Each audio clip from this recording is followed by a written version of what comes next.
I now call to order the Society's 2529th meeting in what is now the 154th year since its founding on March 13th, 1871. Good evening, everyone. And thank you for braving the weather, which won't arrive until tomorrow, I hear. My name is Larry Milstein. I am the president of PSW, one of the oldest scientific societies of Washington, D.C., committed to providing a forum to further scientific understanding and inquiry. Welcome to our members, guests, and friends to the lecture part of today's PSW meeting and to the annual President's Lecture that will be given by Gordon Guyatt on evidence-based medicine, the GRADE framework. Tonight is PSW's annual President's Reception Dinner and Lecture. We honor the occasion, in part, by using the Society's ceremonial gavel. The gavel was hewn from timbers of the White House.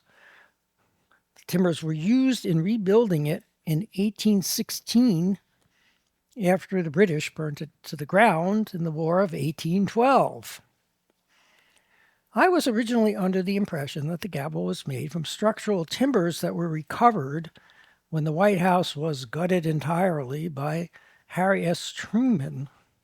And that was what the White House looked like inside when he was done.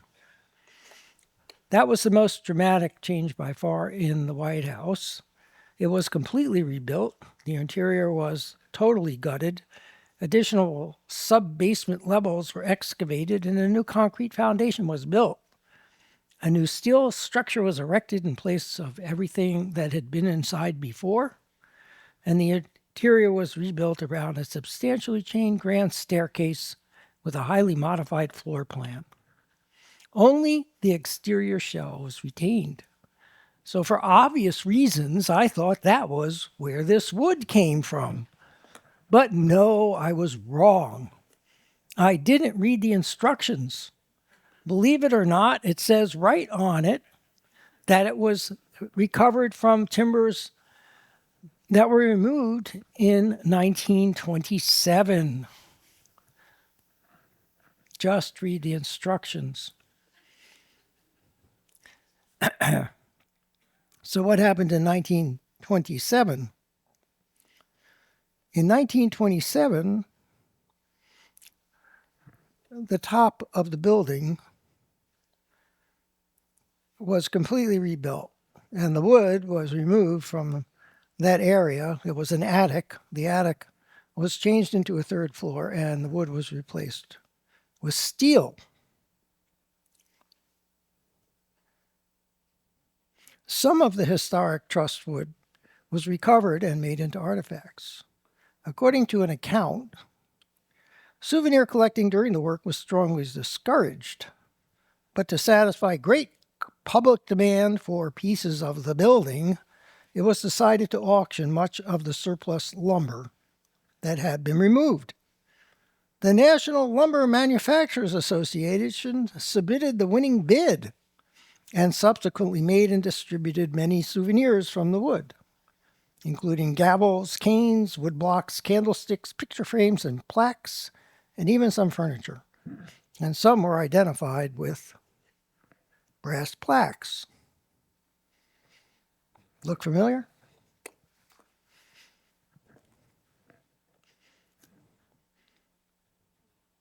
Like the one on the PSW gavel, which clearly is the best and most valuable of all the artifacts that were ever made. Unfortunately, it seems that there is no more wood from which to make additional artifacts. So we will have to treasure this particular gavel as made from the timbers of the White House, recovered in 1816, which is a lot of years for the United States, over 100, and use it at our ceremonial dinners, the presidents, and the Joseph Henry. So, there you have it. And now, back to the main part of our program. Let's start by thanking our sponsors. We begin with PSW member Mike Helton and Helton Associates, who are sponsoring our full year of 25-26. Thank you, Mike.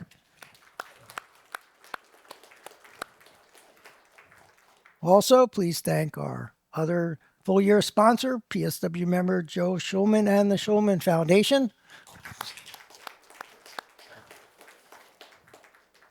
And the sponsors of tonight's lecture, Executive Director Robin Taylor and me.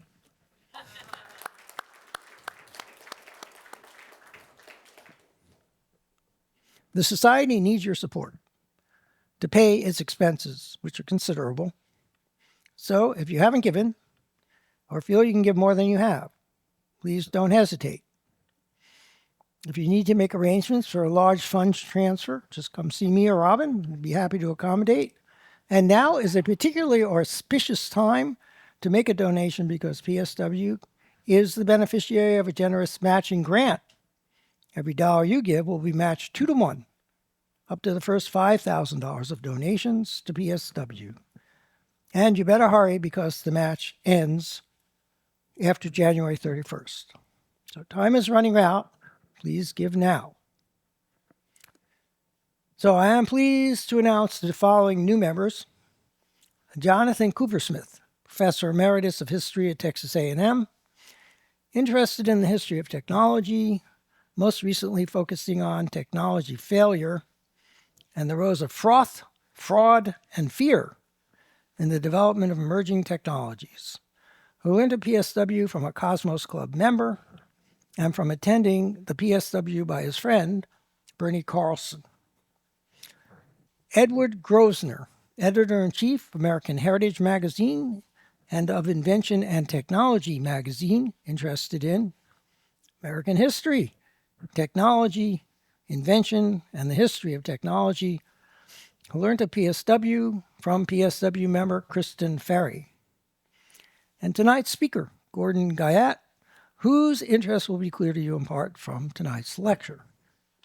All members are entitled to a signed copy of Compendium Volume 17 of the Bulletin of the PSW. And if you haven't received yours and you're a new member, please come see me after the lecture.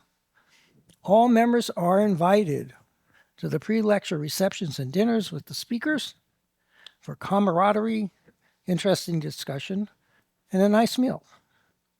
If you're interested in membership, you can access a membership application on the PSW homepage by clicking the blue Join button at the upper right-hand corner. If you're here in the Powell Auditorium, you can access the application using the QR code on the business card set out on tables at the back of the room that are emblazoned with the PSW logo and with one of our mottos, Science Seriously. PSW membership is open to everyone with a genuine interest in science, and the free exchange of scientific information, informed discussion on scientific subjects, and the promotion of scientific inquiry.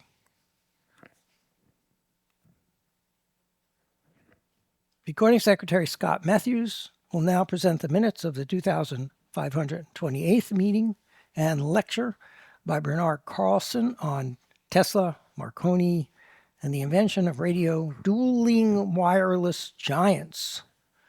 Scott, the stage is yours. Thank you, Larry.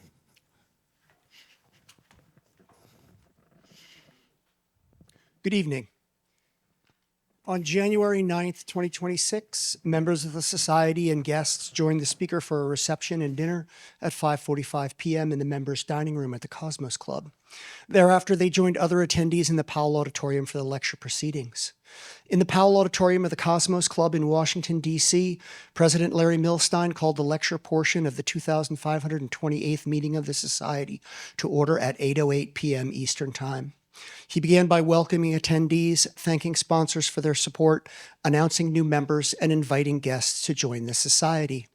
Scott Matthews then read the minutes of the previous meeting, which included the lecture by Davy Smith titled, "As If the Way One Died Mattered." The minutes were approved as read. President Milstein then introduced the speaker for the evening, Bernard Carlson of the University of Virginia and the University of Galway. His lecture was titled Tesla, Marconi, and the Invention of Radio.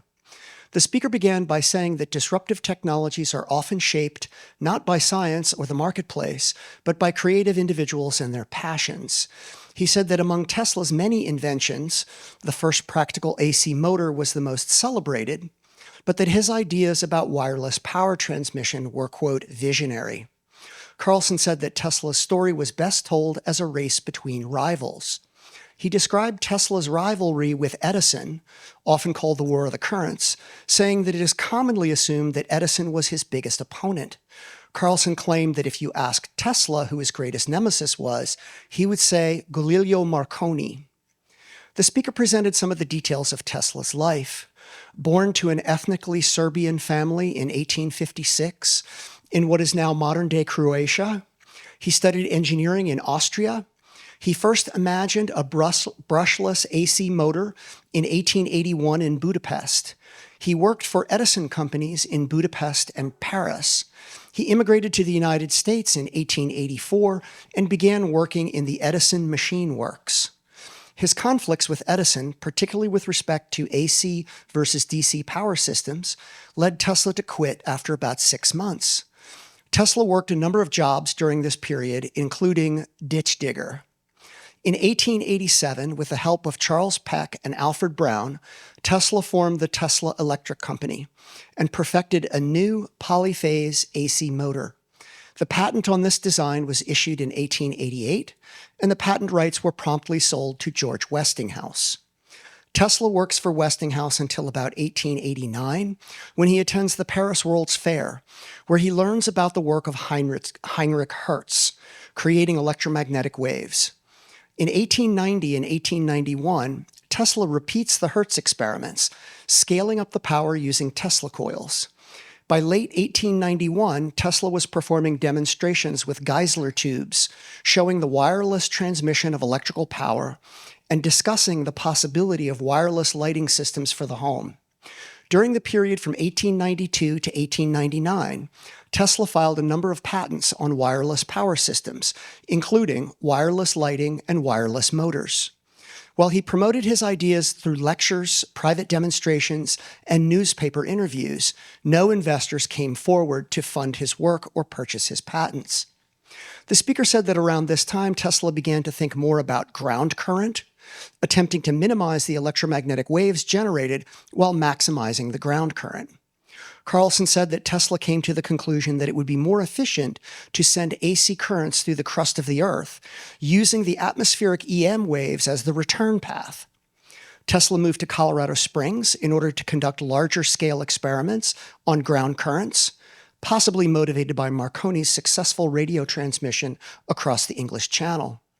Here he constructed his largest Tesla coil to date and erroneously concluded that the ground currents could transmit power without loss. Carlson indicated that Tesla allowed no witnesses or observers during these experiments. In 1900, Tesla moved back to New York City, claiming that he had solved all the problems with both radio and wireless power transmission, and that he had received messages from Mars. Carlson said that in 1901, Tesla secured a significant investment from J.P. Morgan and began construction of his final laboratory at Wardenclyffe on Long Island. In December of that year, Marconi successfully sent a signal across the Atlantic. The speaker said that as a result of Marconi's success, combined with other market forces, Tesla was unable to acquire additional financing, and Morgan was unwilling to provide more. The speaker said that by the end of the First World War, Tesla was almost completely broke, and that he filed a lawsuit against Marconi Wireless. Carlson claimed that the lawsuit was not fully resolved until 1943, when the Supreme Court effectively ruled that Tesla invented radio. The speaker ended his talk by saying that the question, who invented radio, has different answers, depending on how we define radio. He said that disruptive technologies often involve multiple steps and multiple actors. The lecture was followed by a question and answer session.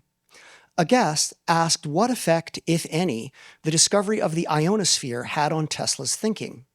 Carlson responded that by that time, Tesla had no money and was unable to perform any experiments relating to the propagation of radio waves. He said that during this period, Tesla worked on various mechanical engineering projects, including bladeless turbines. A member asked why Tesla was able to convince himself that a wireless power transmission through the Earth would be lossless, even if the Earth acted like an incompressible fluid. Carlson responded, quote, "The answer is that I don't honestly know," end quote. He said it has to do with Tesla's conception, or perhaps misconception, of standing waves.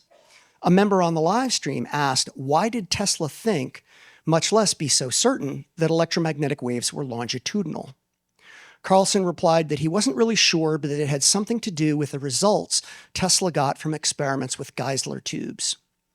After the question and answer period, President Milstein thanked the speaker and presented him with a PSW rosette, a signed copy of the announcement of his talk, and a signed copy of Volume 17 of the PSW Bulletin.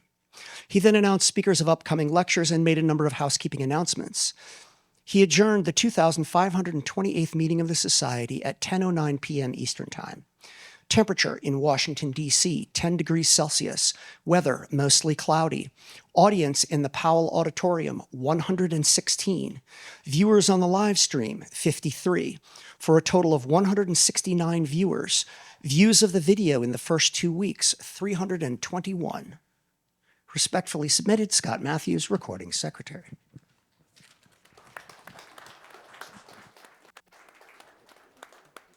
Thank you, Scott.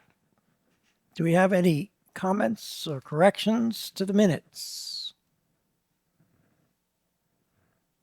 Hearing none, I will entertain a motion to accept the minutes as read. And second, all members in favor? All members opposed? The minutes are accepted as read and will be posted to the website in due course. We now turn to tonight's lecture by Gordon Guyatt. Gordon is professor of medicine, of health research, and of health research methods at McMaster University. He previously served in senior academic roles within the Department of Medicine and the Clinical Epidemiology program. His research focuses on clinical epidemiology, evidence-based medicine, research methodology, and outcomes research. Gordon coined the term evidence-based medicine and founded an approach to medical education and practice that integrates research evidence with clinical expertise and patient values. He played a leading role in developing GRADE, all caps, a systematic framework used in clinical medicine and public health to rate the certainty, quality of evidence, and the strength of healthcare recommendations. He is an author on more than 2,000 peer-reviewed publications and an author or editor of several books. He is one of the 20 most cited living scientists in the world in any area, one of the top 10 in health sciences, and Canada's most cited scientist. He's received many honors and awards for his contributions to medicine and public health. To name just a very few, the Queen Elizabeth II Diamond Jubilee Medal, election to the Canadian Medical Hall of Fame, and the Einstein Foundation Award for promoting quality research.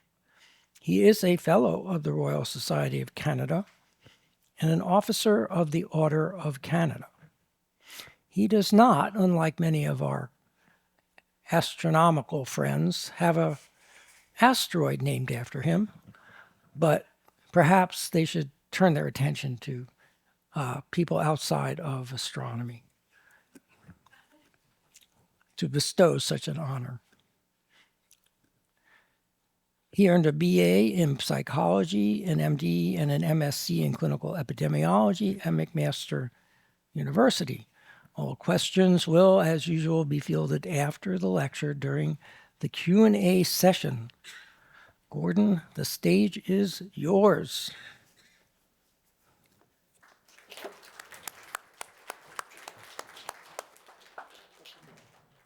Thanks very much. Possible to have the slide off for a minute? Is that possible? Maybe, maybe not. We'll see. So, first of all, great honor to be here. I'm really delighted. It's a real pleasure. I thought after that lovely dinner that we need something of a transition to the science. So I'm going to start off with a little joke. And the joke has to do with Einstein. Well, Einstein was in the habit of going to giving a lot of lectures, and he needed somebody to drive the lectures. I'm in the privileged position of giving a lot of lectures, and I've seen that often people who have had professional careers, sometimes pretty impressive professional careers, they decide time for retirement and they like driving, they're going to be becoming drivers for limo companies. And Einstein had one of these fellows who was an engineer who got into being Einstein's regular driver. And it turns out this guy was a very successful engineer, high level. He could actually understand some of Einstein's writing. He enjoyed watching Einstein's lecture, which I must say, like my lectures, were sometimes quite repetitive. It was more or less the same thing. And he got quite familiar with the lectures. Well, as it turns out, he also was about Einstein's height and build and about Einstein's age, and he had white hair and at that time a little mustache, but he decided, I'd like to look like Einstein. So he let his hair grow a little wild, got the big mustache, and kept going. And one day he and Einstein were driving to one of the lectures, and they were chatting, having their usual chat, and Einstein was very impressed with this guy. Einstein said, look, you've seen all these lectures. How about this time we switch clothes? I get the chauffeur's outfit, you get my outfit, and you give the lecture. Guy says, well, you know, I could actually pull this off, but what about the question and answer? Einstein says, they always ask the same questions. You've heard it. You can do the answers as well. So the guy says, yeah, okay, I'll try it. So he got up, he gave the lecture beautifully, and the first few questions he answered very well. And then some young guy gets up, and the chauffeur was a pretty smart guy. He saw what was happening. This young guy thought, I'm going to stump Einstein. And so in a kind of provocative way, he states his question. And the chauffeur says, I know your type. You're a smart ass. You think that you can make Einstein look bad with your question. Well, let me tell you, your question is so simple, I'm going to let my chauffeur answer it. All right, so that's the joke. So now we go to how EBM has changed the world and how it has not changed the world. So, what are we going to do? We're going to talk about the world before evidence-based medicine, what evidence-based medicine is, and the way I think about it, which is 3 key principles. And I'm going to use a historical approach where I'm going to introduce you to some of the folks who made evidence-based medicine happen and evolved. I'm going to describe how evidence-based medicine has changed the world, how it has not changed the world, in other words, what still needs to be done, and what we might do about it. So, world before evidence-based medicine. I did my residency training in the world before evidence-based medicine, so I can still remember, which you have to be getting on before you remember now, if you're in the medical profession, what life was like before. And we had patients and we're deciding what to do. And there's some debate as to what we should do. How do we decide? We think of physiologic principles and we apply these physiologic principles to make deductions of what would happen if we did one course of action versus another. And we refer to our clinical experience, our own clinical experience, and the clinical experience of the senior people, and if you're a member of the house staff, to your attending's clinical experience. And people get into the habit pretty quickly of talking about their clinical experience, and some have said that in your first 6 months of clerkship, when you've just spent 6 months seeing patients, you're already saying, in my clinical experience. So it's a habit that people pick up quite easily. And You refer to experts, and you refer not in particular to evidence of that the experts might have, but simply to the expert's opinion, unstructured and no rules associated with it. And that's the way we did it. There was no reference to the literature in any systematic way whatsoever. No reference to the published literature. No way of, if you turn to the published literature, of deciding what was trustworthy and what was untrustworthy. Doctors today trained after EBM cannot imagine what this was like. Being trained in that way, I still remember. So this is the first paper where the term evidence-based medicine was mentioned in the literature. It was published in 1991. I was the sole author of this paper. And to show you how long ago it was, that's what I looked like when that paper was published. So, historical approach to evidence-based medicine. This guy, Dave Sackett, was my mentor. He set the groundwork for what eventually became evidence-based medicine.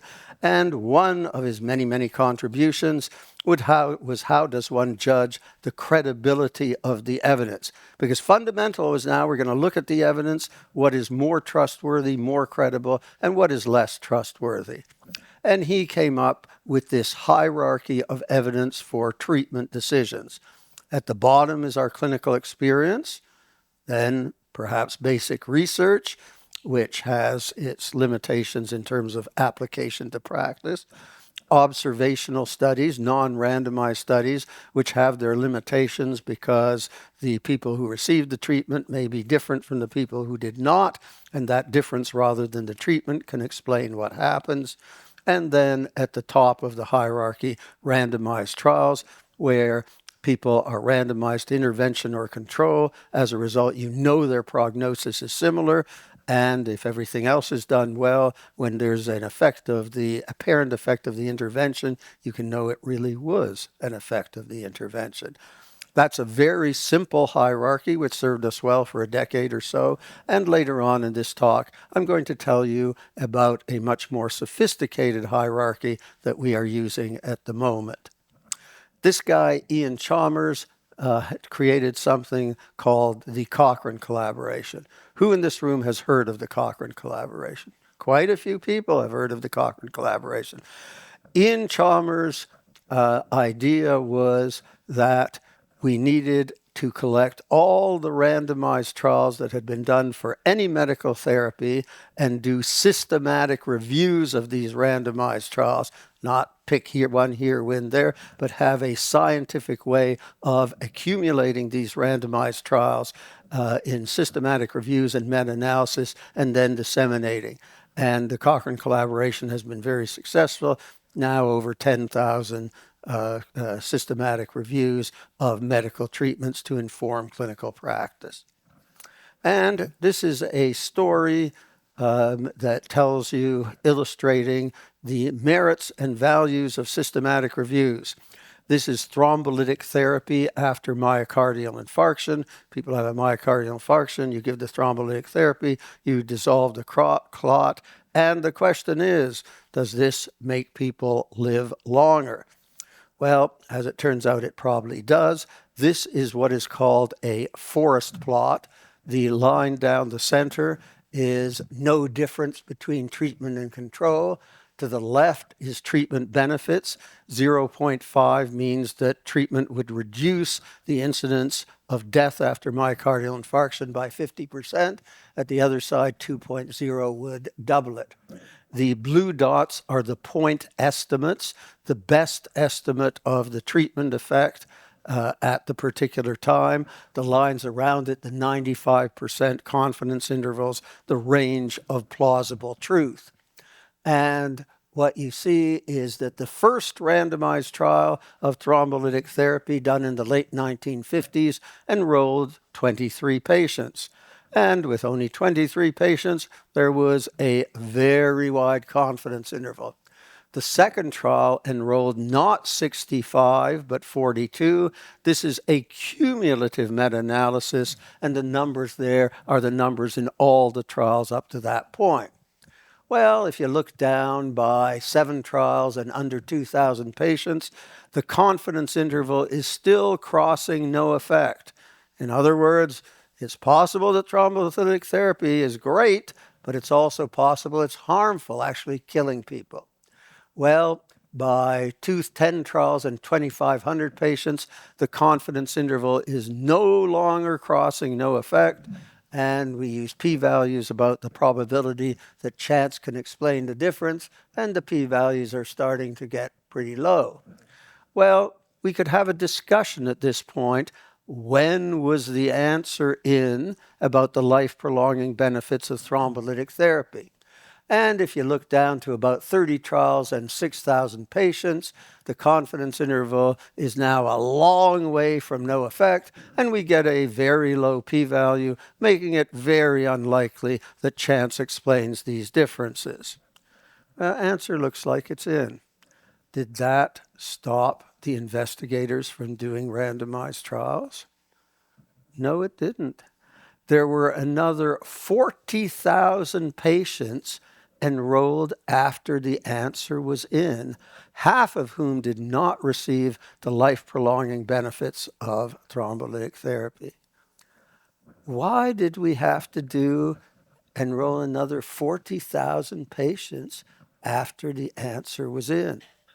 Well, that mystery can be enlightened by looking at the right side of this slide, which documents what experts were saying in their articles and book chapters while these data were accumulating. And it goes anywhere from a routine, recommending it be given routinely for specific indications, experimental, or not mentioning it. And if you look at the mid-1980s, you find out that there are some experts saying it should be routinely, and some for specific, some experimental, some not mentioning it. In other words, huge expert disagreement. And it is a decade after the answer was in that you finally get a consensus among the experts. I've talked to the folks who were doing trials, and they said, these cardiologists do not get it. And we just have to do trial after trial until they finally get it. And it's a decade after the answer is in that finally you have a consensus among experts. I'll tell a second such story, which is a drug called lidocaine. And this story goes back to my personal experience because 45 years ago, when I was doing my training, as a medical resident, and I rotated through the coronary care unit. Every patient who came in the door, I started an intravenous infusion of lidocaine. We called it a lidocaine drip. Why? Because we knew lidocaine was a good antiarrhythmic agent, and we knew that patients after myocardial infarction are at risk of lethal arrhythmias, which we wanted to prevent, so we were giving lidocaine. Made a lot of physiologic sense. Well, and as you see here, the experts were recommending it over, although again, expert disagreement throughout this period, most of the experts were recommending it, and that's why I was giving it. Was there ever any evidence from randomized trials to support the use of the lidocaine that I was giving? No, there was not. As these data accumulated, as you see there, the point estimates are always on the harm side, killing people. We never proved that it killed people, but the confidence intervals got narrower and narrower, and we certainly excluded any benefit. So I was giving my patients this lidocaine with its toxicity and no benefit for the patients. And as you can see, again, lots of expert disagreement. And again, long after they should have been not recommending it, finally you get a consensus. Now, these are old stories. They end in about 1990. Something happened in 1990 to change this picture. Experts still disagree. They still can get it wrong, but perhaps not as badly as this. And what happened in 1990 was the advent of systematic reviews and meta-analysis. They weren't around before 1990 in the medical literature. And I would argue that had they been around and had experts seen the two forest plots, we call these forest plots, that I have shown you, they wouldn't have been 10 years behind the evidence. They wouldn't be recommending lidocaine when the evidence suggested, if anything, it was harmful. And the advent of systematic reviews and meta-analysis has made a huge difference in terms of informing experts about what they should be recommending for their patients. Next guy is Brian Haynes, 10 years the chair of my department, and he made a number of contributions to evidence-based medicine. One was in this article, which is Physicians and Patients' Choices. Evidence does not make decisions, people do. And to illustrate the principle of evidence does not make decisions, people do, I'm going to introduce you to a study done by a colleague of mine at McMaster quite a ways ago, P.J. Devereux. And P.J. did a study that I am going to repeat this evening. And you are going to be the participants in the study. So listen carefully. So, patients with atrial fibrillation, abnormal rhythm of the heart, are at risk of increased strokes. Take it that in 100 patients, 12 will suffer strokes, 6 major and 6 minor. Some will have gastrointestinal bleeds. Anticoagulation would decrease strokes in 100 patients to 4, 8 fewer strokes, preventing 4 major strokes and 4 minor strokes. And the question that Dr. Devereux asked his study participants, and I will be asking you, is how many serious gastrointestinal bleeds you would tolerate and still take as a patient or recommend as a physician. Those of you who are physicians, recommend to your patients. And Dr. Devereux asked this question to about 60 physicians and 60 patients. And of course, to answer the question, patients had to understand what a stroke is. So you should all be either in the category as Dr. Devereux's participants, either the physician or the patient, no problem in answering the question. But you have to understand what a stroke is. A minor stroke, you suddenly cannot move or feel one arm and leg. You have difficulty expressing yourself, no pain. You're admitted to hospital, your weakness, problems understanding, your numbness, the whole thing gets better.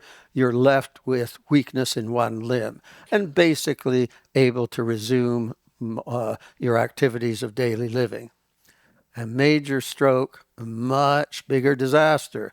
Unable to move an arm and a leg, can't swallow or control your bladder and bowel, unable to understand what's being said, unable to talk, admitted to hospital, can't dress, walk, the nurse feeds you. After a month on the affected side, you're able to wiggle your toes and lift your arm off the bed, but not much beyond that. And you're basically disabled significantly for life. That is a major stroke. So you now understand a minor stroke and you understand a major stroke.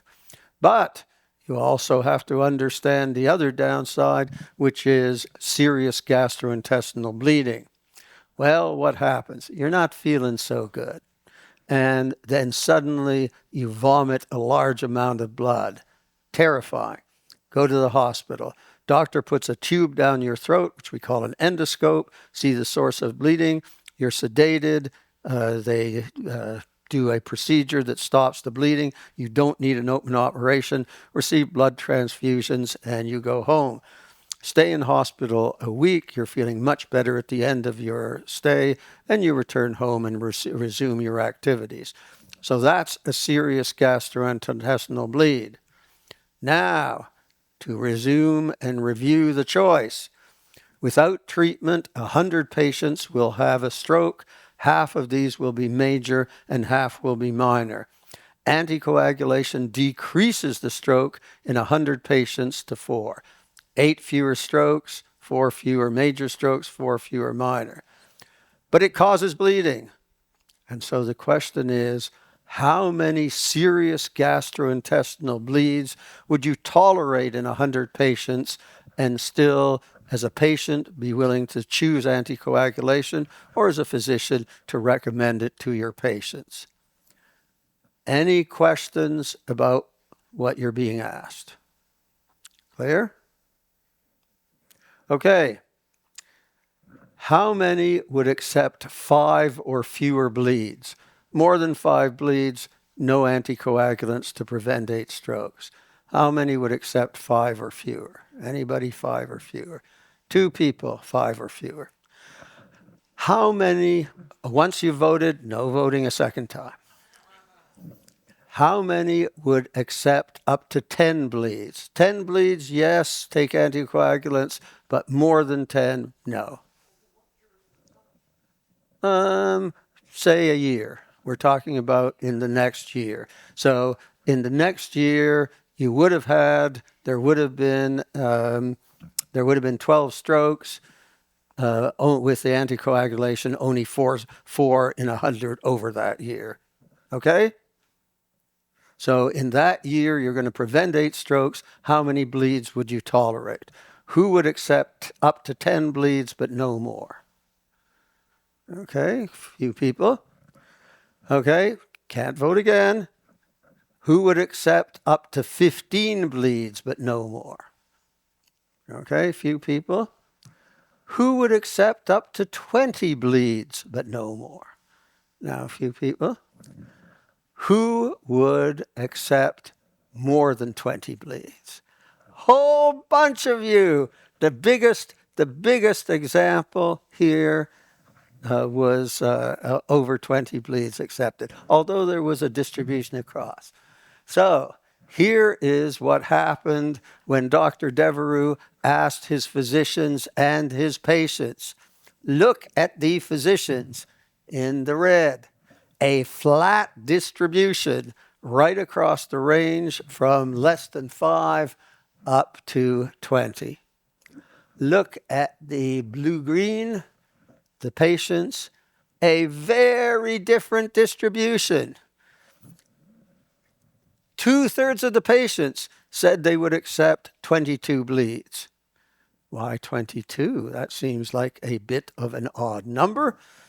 Dr. Devereux, when he constructed his study, was thinking like a physician. He thought nobody would say more than 22. Had he given them the chance, they would have. So, what are the messages here? Well, first message is interesting. This audience behaved like the patients, probably because few of you are physicians, and so you were thinking like patients. And so the audience has a distribution pretty close to what the patients had. There were a couple of people who were at the other end, whose values and preferences were more like the patients. And by the way, the term we used for this trade-off, how much do you value preventing a stroke? How much do you value preventing a bleed? We call these people's values and preferences. And so it turns out that the patients and the people in this room are much more stroke averse. The physicians are much more bleeding averse. So if the physicians would get it right, please, physicians, do not substitute your values and preferences for those of the patients. To get it right, you need to take the patient's values and preferences. But much better if you take the average patient values rather than the physicians. But that's not ideal because there are a small number of patients at the other end who, like the physicians, are bleeding averse and less stroke averse. And if you want to get it right, you need shared decision making to ascertain the patient's values and preferences so that the choice is right for them. A fundamental principle of evidence-based medicine. So, we've now reviewed the 3 core principles of evidence-based medicine. Some evidence is more trustworthy than others, and we need clear guidance to recognize what is trustworthy and what is less trustworthy. But we can't pick a study here or a study there. We need systematic reviews of all of the best evidence and summarize that evidence for guiding clinical care. And thirdly, perhaps a somewhat ironic third principle of evidence-based medicine, evidence by itself never tells you what to do. It's always evidence in the context of patient values and preferences. So those were the principles that got us going in evidence-based medicine. And in 1992, 1991, I told you about the previous publication where evidence-based medicine first appeared as a term in the medical literature, which was in a minor publication that was ignored. But in 1992, JAMA is the world's largest circulation medical journal, and a paper with the immodest title, A New Approach, Evidence-Based Medicine, A New Approach to Teaching the Practice of Medicine. And that paper made a big splash. And it was followed by User's Guide to the Medical Literature, where we provided a curriculum for teaching medical students and residents the principles of evidence-based medicine. When I trained, nobody gave me any idea about how to read the methods and results of a medical publication. Nobody was taught. It was not in the curriculum. Nobody thought of doing it. So one of the first things of evidence-based medicine, note, it was a new approach to teaching the practice of medicine, because that's what we were doing. As it turns out, at that time, I took the job of running the internal medicine residency program at McMaster University, and this was my laboratory for the development of how to teach evidence-based medicine. So, at the beginning, if you look at that first article that I just told you about in 1992, you will see nothing about values and preferences. We didn't get it. But what happened as we started applying it, we would go to our residents and say, here we have some high quality evidence from randomized trials, and here are the benefits and here are the downsides. And so we got it now. But what do? Then, when we were looking at it, trading it off in this way, it became obvious that we didn't yet know what to do, because it was how much you valued the benefits and how much you valued the downsides. And we gradually got it. And by the year 2000, in this, JAMA published a lot of these User's Guide to the Medical Literature to inform trainees and physicians of how to do evidence-based practice. This is the 25th such article that was published between 92 and 2000, and it was the one that explicitly acknowledged as a crucial principle of evidence-based medicine, evidence never tells you what to do by itself. It's evidence in the context of values and preferences. And subsequently, we've created books that come out of the User's Guide to the Medical Literature. The one on the left, the Bible of Evidence-Based Medicine, all you wanted to know. The one on the right, a much more succinct and perhaps manageable key points in evidence-based medicine. So, evidence-based medicine thus far. By 2000 or shortly thereafter, it had become a core competency, less than 10 years, it had become a core competency for medical schools and for residency programs. To get accredited, you had to be teaching evidence-based medicine, and it was also picked up by other areas like nursing and rehab sciences. The User's Guide to the Medical Literature was providing the curriculum for medical schools and nursing schools and residency programs and so on to teach it, and it was transforming care on the wards and outpatient clinics. No longer, what's the physiology? What happened in my experience? What do the experts tell me? Now it was, what does the evidence show us? And distinguishing between the high and low quality evidence. And as a testimony to the impact it made, in 2007, the BMJ held a little worldwide poll about the most important advances in medicine since 1840 or so, when the BMJ was first published. BMJ was in the top 10 of these advances in medicine, along with things like public health, computers, and anesthesia. So, big impact. So, I had been, that first publication, How to Teach Evidence-Based Medicine, came out of what I was doing, leading the residency program, which, as I've already mentioned, was my laboratory for the development of EBM training. And I started out with what turned out to be an incredibly naive idea. I thought we could teach every graduate of my residency program to be able to read the methods and results and then assess the validity or risk of bias, make a good summary of the results, which they could then apply to practice. As it turns out, completely unrealistic. To really do that well, you have to be quite far along in a master's program in clinical epidemiology to be able to do that efficiently and well. It was not realistic except for a small minority of particularly interested residents. So after 7 years of running this program, I give up. Very few residents are going to be able to do this.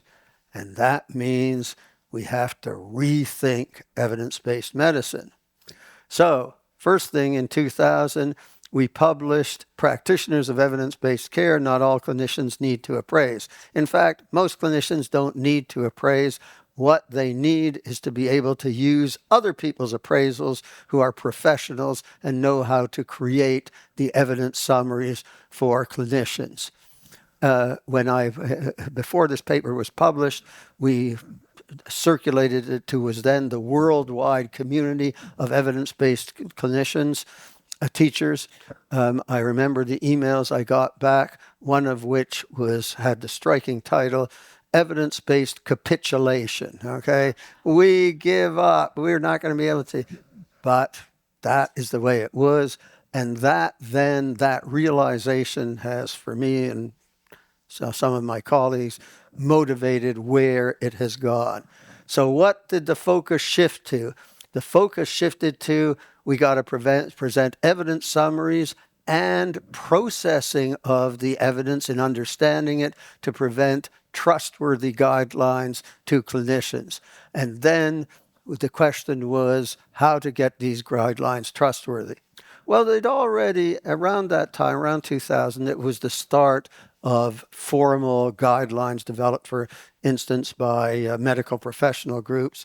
And they used an approach to developing these guidelines, which we call GOBSAT. GOBSAT stands for Good Old Boys Sitting Around a Table, okay? No structure, no rules, no science. We'd created a science of randomized trials. We'd create a science for how to do systematic reviews, and now we had to create a science for how to do clinical practice guidelines to move from GOBSAT to trustworthy guidelines. And this is where Andy Oxman comes in. Andy Oxman trained with us at McMaster for a decade or so, then moved to Norway, recently retired. And GRADE, the system, was Andy's idea. It's a system to judge the confidence or certainty or trustworthiness, all synonyms, of the effects of the evidence from systematic reviews, and then a structured system of moving from evidence to recommendations, which you've all now learned involves knowing something about patient values and preferences. So, as it turns out, this GRADE approach has been pretty successful. Over 120 organizations have adopted it. Very important ones like the World Health Organization in the upper left-hand corner, leading American organizations just under that, American Thoracic Society, American College of Physicians. The Cochrane collaboration, which some of you knew about, now insists that all Cochrane reviews use GRADE. big deal.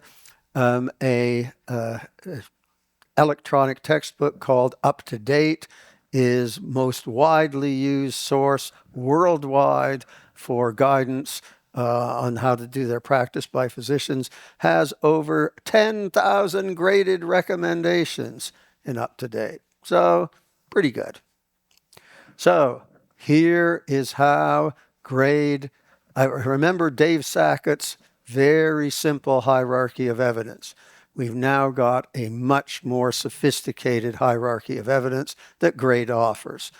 And if you go to the right side of the slide, you see 4 categories of evidence: high, moderate, low, and very low certainty or quality of evidence. Randomized trials start as high, but they may not end up as high. If they have problems with what we call risk of bias, lack of concealment, lack of blinding, loss to follow-up, if their results are imprecise, as you go the next one down on the left, wide confidence intervals. Remember those forest plot, wide confidence intervals, we're not so sure what's going on. To the right of that, indirectness. After 48 years in clinical practice, I stopped practicing a few months ago. When I did my clinical practice, it was inpatient internal medicine. I tried to base my practice as much as possible on the results of randomized trials, but particularly in the last decade or so of my practice, a very large proportion of my patients were over 80, and a lot of them started to get over 90. Those patients were not enrolled in those randomized trials. And so we have indirect evidence from the younger patients to the older patients, and that makes us not so sure. Inconsistency.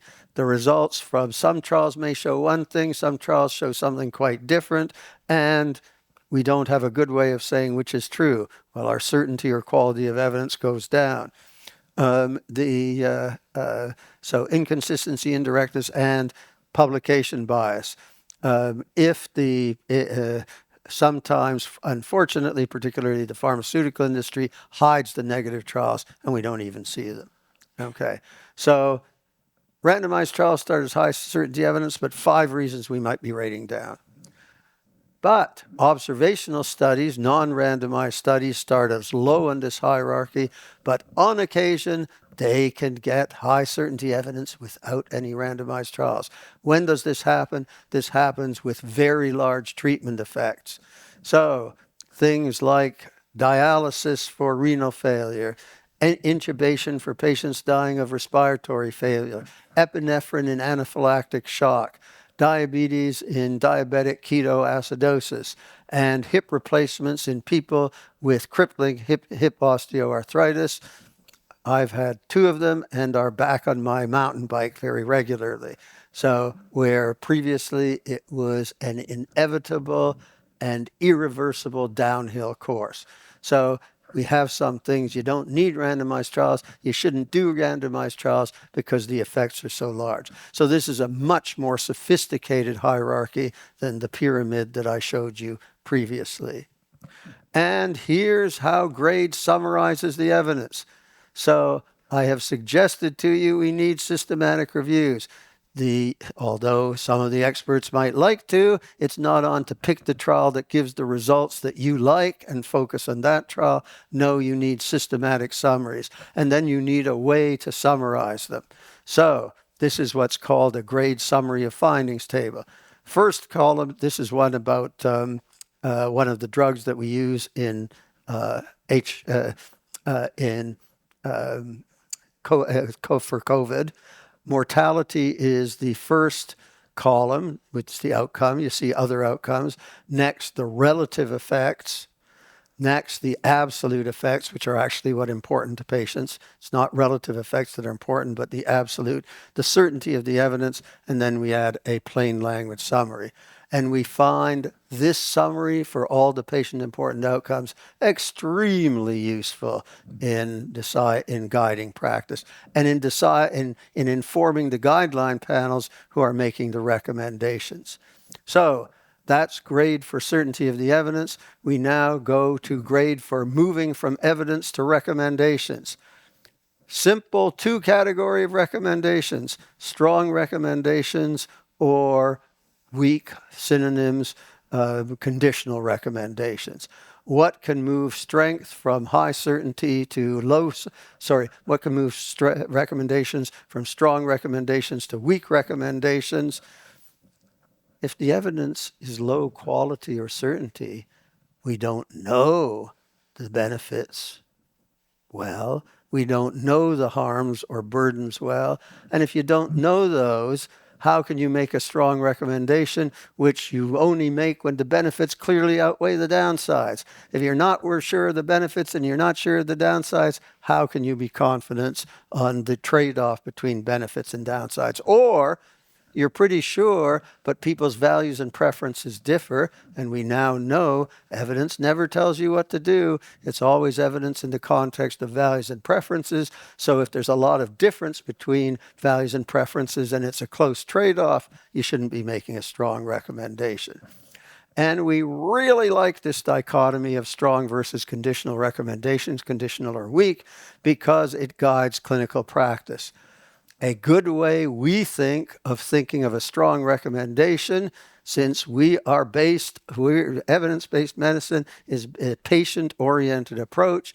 If you presented the evidence and 100 patients really understood it, and they would all make the same choice because the benefits are clearly outweigh the downsides, then you make a strong recommendation. If because the evidence is only low quality and you're not sure, or if it's a very close trade-off, you make a conditional recommendation because different patients would make different choices looking at the same evidence. I have various privileges, one of which, of course, is being here this evening with you. But one of my privileges is going around the world and talking to various medical groups. And I typically ask them questions. And one question I ask them, wherever I am in the world, I always get the same answer. I get the same answer with different groups, and it's almost a unanimous answer every time. And that answer is, the question is, do you have enough time to spend with your patients? And the answer is always no. We don't have enough time. And that means that we have to ration, as clinicians, we have to ration our time with patients. We have to use our time wisely with patients. And GRADE helps. In a strong recommendation, if a guideline panel is right, if we went through a full shared decision-making exercise, everybody would make the same choice. Not a good use of our very valuable and insufficient time. On the other hand, if it's a weak or conditional recommendation, that's a time when you should have shared decision making.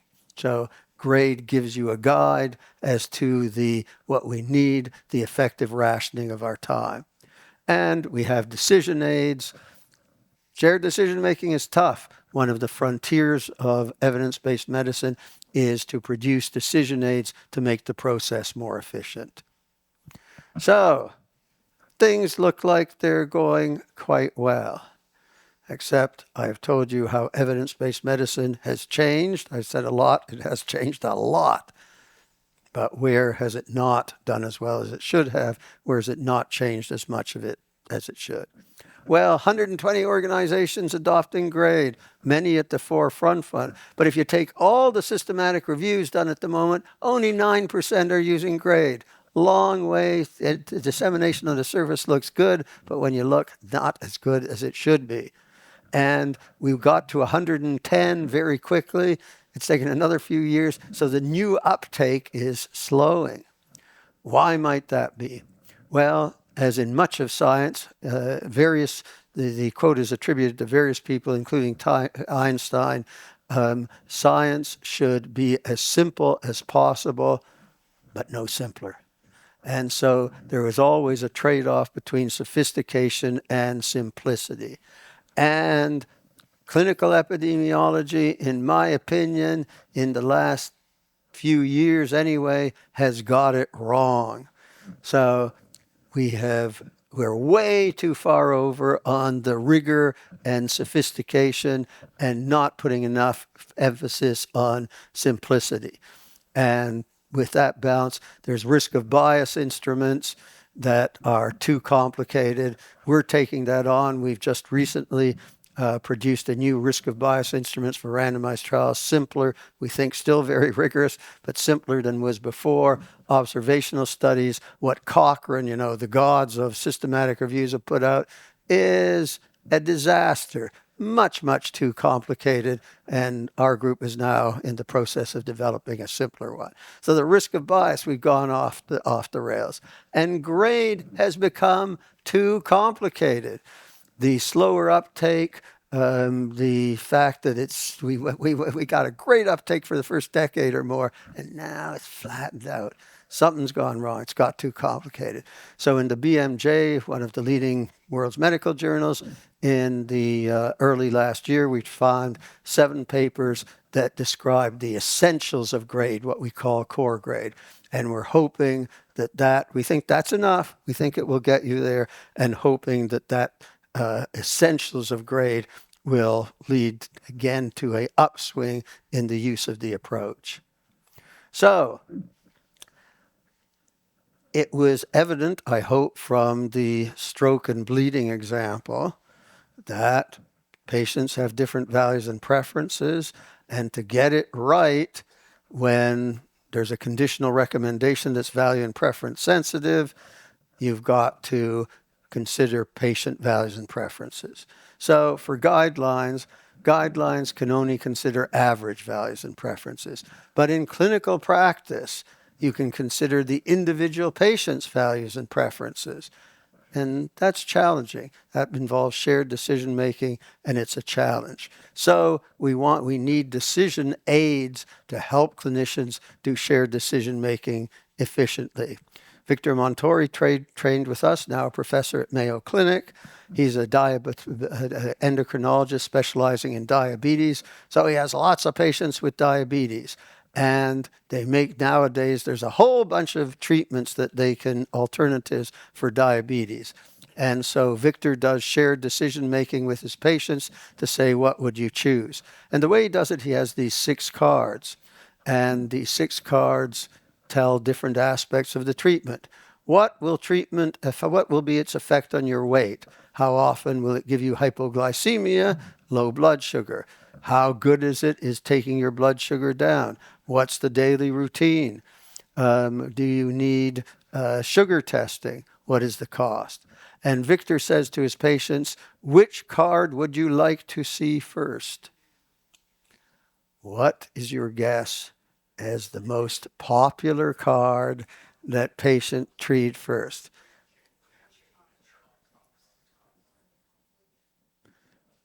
You who said weight change, you win. Okay? Weight change, about 40%, that is the first one they pick.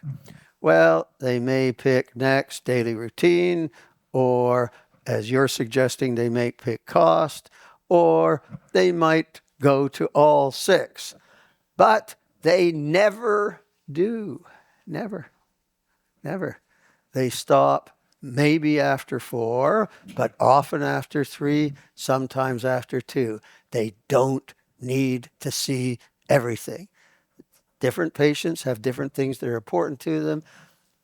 We've told you we're very time constrained with our patients. We need to be efficient, so we need to get what's important for that patient, and we need to do it quickly. Here's an example of Victor using the approach.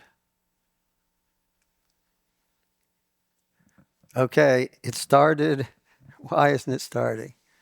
Oh, here we go.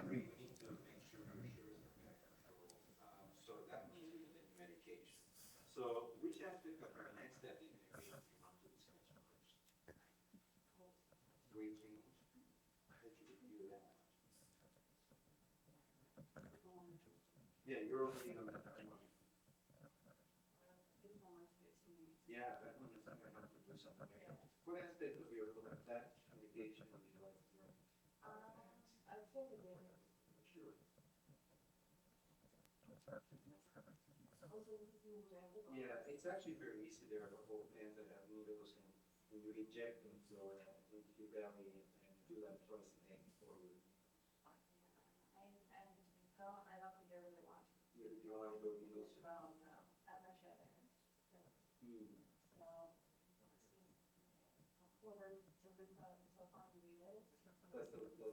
That's the ureters the way. Well, that's the daily pill, so that you can start with just one pill a day. Yeah, usually they're will that be okay? Well, the other thing to consider is that sometimes they can give you low blood sugar, so we ask you to monitor a little more often than you're doing right now. Otherwise, that would be okay. If you were to change your mind after you go home, I'll give you this pamphlet. It has the same things as the arteries. So as you're using the tablet, if you find that it's not what you expect, we'll review this again. You can call me instead. All right, thank you.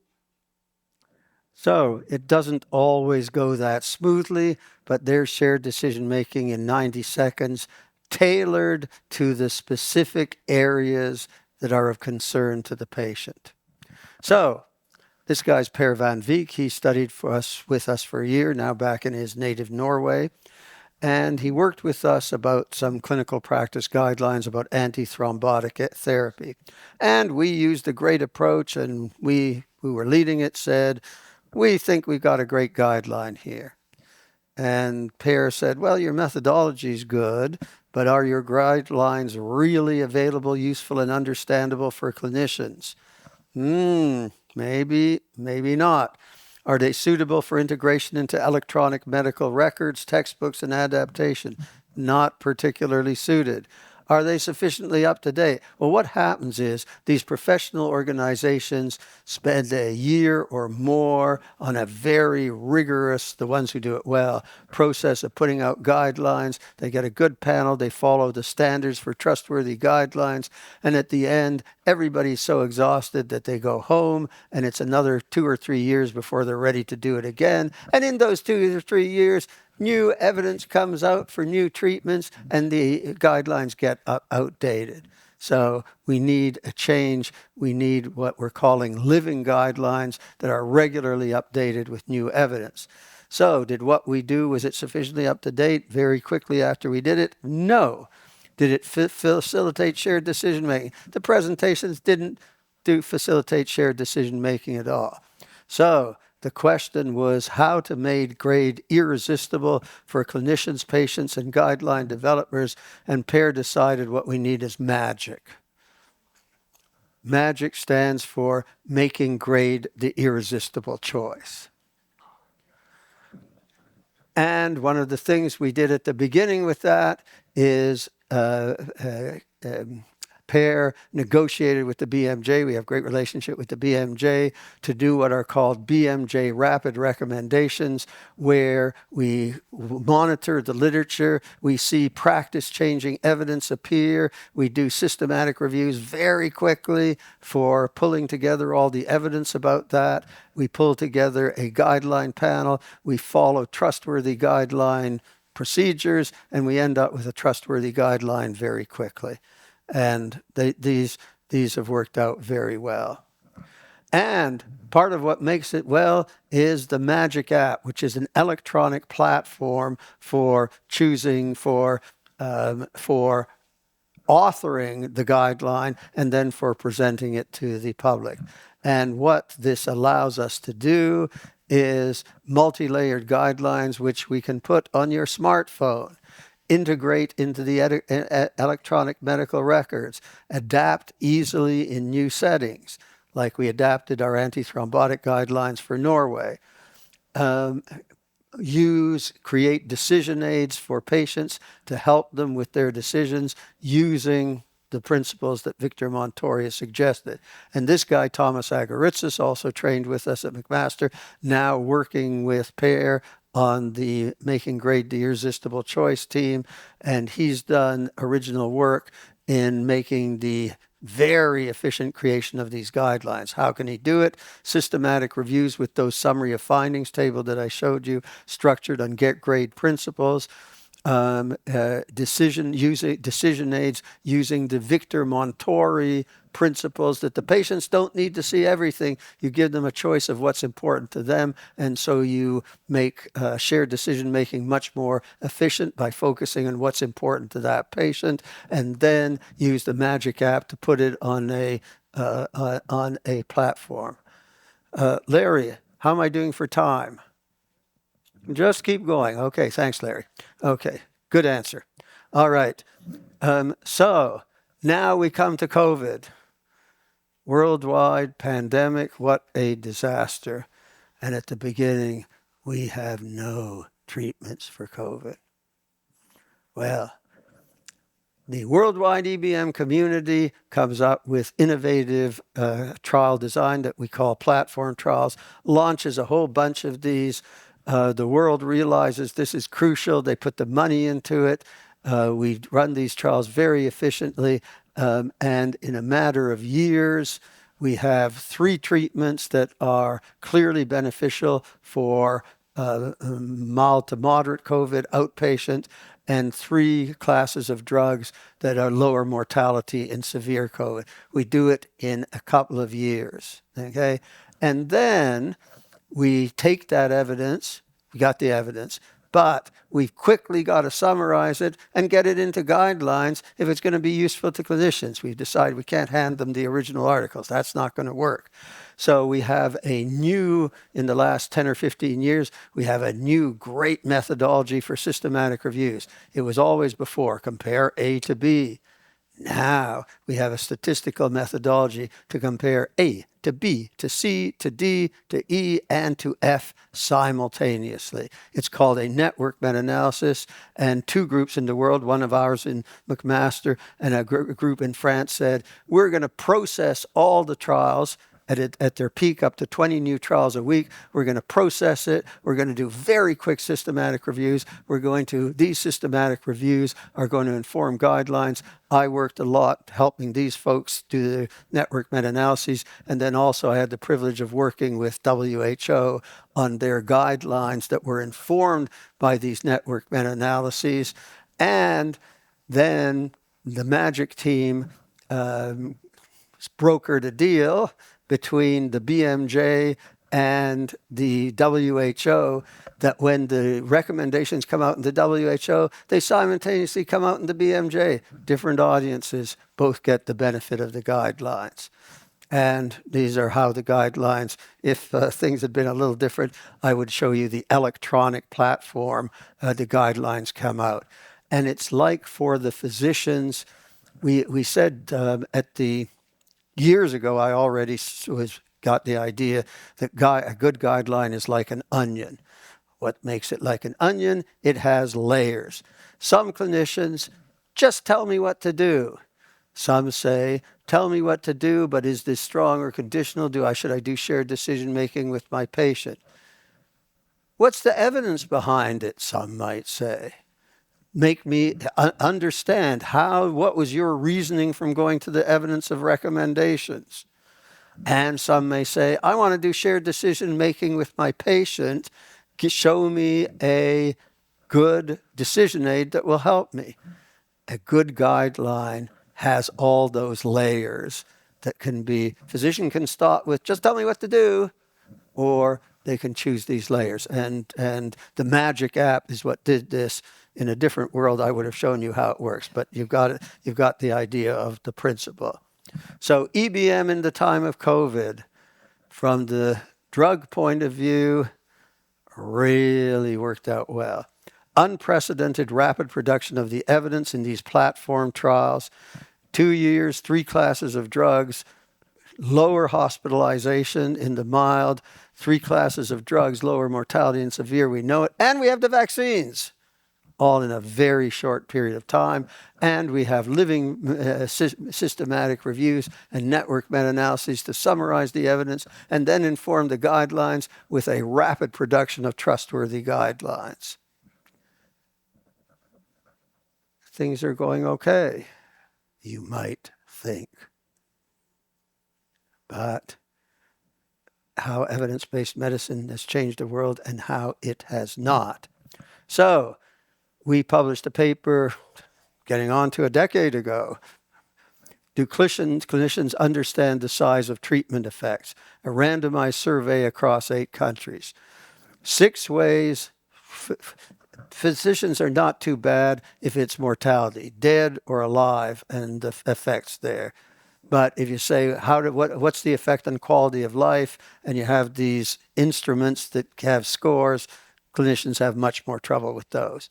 So we gave different ways, and there's different ways you could present it. We tested it in a bunch of countries.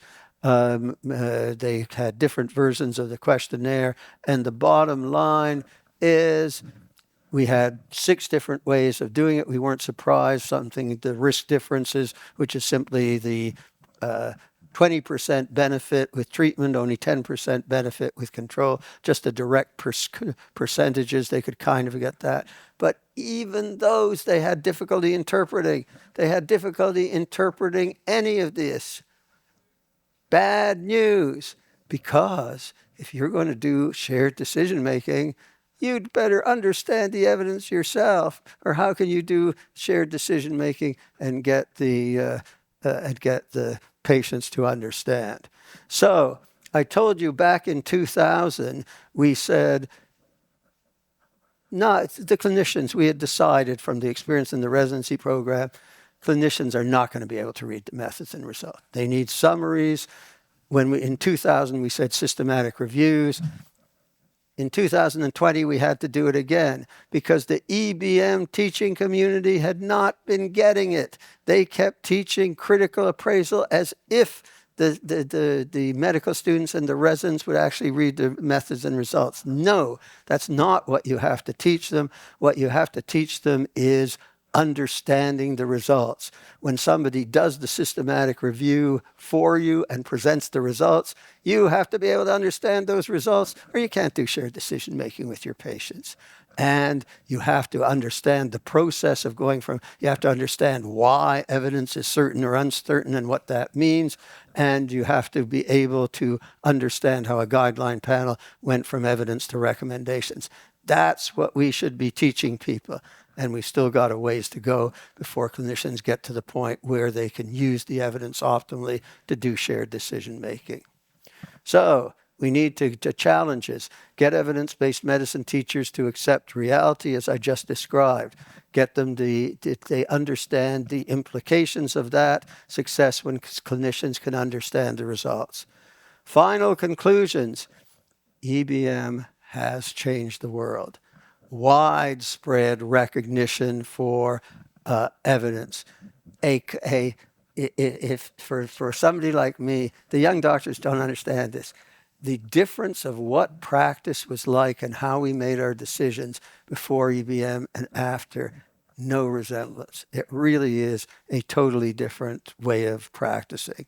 So, what does EBM offer? It's to offer standards for deciding what is trustworthy and what is not. It has a science of how to do good systematic reviews. And as you saw from the cardiologist going terribly wrong, before systematic reviews, we need systematic reviews of the best evidence. And we need guidelines. Widespread acknowledgement. These principles are widely, and the guidelines are getting better and better and better. People are now recognizing we need living guidelines, and we're moving in that direction. How has it not changed the world? Still, among clinicians, limited understanding of the evidence, limited acknowledgement of values and preferences. Since 2000, we have been pushing evidence never tells what you do. Evidence of values and preference. That has not fully penetrated as much as it should have. And we need better tools for shared decision making. So that is my summary of how evidence-based medicine has changed the world and how it has not. And I would now be delighted to have a conversation with you about it. Thank you. We have time for some questions and hopefully some answers. And we will start with the red microphone. Stephen Reinhardt, I'm a member. Is this on? Very simple question. Have you seen a generational shift in younger practitioners being more willing and more ready and more able to accept a change in methodology than, say, their senior peers? Answer is yes, fairly dramatic. And at the beginning, there was intense resistance to evidence-based medicine. Not really a surprise. What we were telling people was, sorry, you frontline clinicians and you experts, you thought you were trained with everything you need to practice good medicine. Sorry to tell you, not so. There was something you weren't trained to do, that if you really want to practice optimal medicine, you're going to have to learn to understand this new area that was not part of your training. Not cheerful news. And so a lot of pushback. And when I went in the early years, people started adopting it. I went to visit various institutions and they said, oh, we're having a terrible time with the senior physicians. They are resisting it like mad. And my suggestion to them was just wait. They will die off. How kind. And 20 years later, they're gone. Okay. So yes, there was initially intense resistance. It's now accepted part of medical training. Blue microphone. Is it wise? Name and Okay. are you a David member? Rosen, member of PSW. Is it wise to disregard physiology, the physical rationale? I mean, like, I'm thinking of mRNA vaccines. Is it wise to forget physiological? No, but what is the role? The role is to produce interventions that are then tested. So what would have been a mistake is to do produce the vaccines and not do the randomized trials to see if they work and what their adverse effects are. Because over and over again, and I could tell you any number of stories where people who were very smart thought they understood the physiology, tested it in randomized trials, and it did not work. And many stories that I could tell you where they thought it was beneficial and it actually killed people.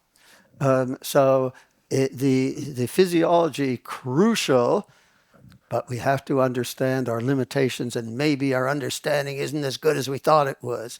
And so the physiology is crucial in providing the treatments that we should then be testing. And on occasion, they figure out how to fix your hips, and the effect is so large you don't need randomized trials. Or they have epinephrine that reverses anaphylactic shock, or dialysis with renal failure. Sometimes the physiology brings forward an intervention that is so clearly beneficial that you don't need the randomized trials. But most of the time you do. Yep. Get a microphone. Behind you. You already gave it up. Okay. You'll have to ask a question again later. Keep your hand up. Blue mic. We're going to go to the red microphone. John. John Chernyavsky, I'm a member. Let's take an example of a decision-based sort of activity that many men go through when they're diagnosed with high PSA levels. So they may have prostate cancer. Then the decision is: do you wait, watchful waiting, or do you do something? And you do something. You can cut it out, or you can fry it. Basically, those are the two decisions. Or you can do watchful waiting. Watchful. As I said, that's the first thing I said. okay. Watchful waiting, and now what do you do? Now, in the past, most of the interventions have had no effect on overall survival. That is, you take it out, you don't take it out, you do watchful waiting, you die about the same time. That was but the interventions are awful they're terrible for the patient, or can be terrible for the patient. You get you have no Question? libido. The question is, what do you how do? do you handle these sorts of very fuzzy sort of questions? They are, okay, we don't use the word fuzzy. We use the word value and preference sensitive. And let me tell you, the first value and preference sensitive decision is, do you screen at all? Yeah, no, that's, yeah. I did not, and fortunately now I'm too old to screen. But my understanding of the evidence, I chose not to screen Right. with PSA Yeah. because I knew what was liable to happen if I did.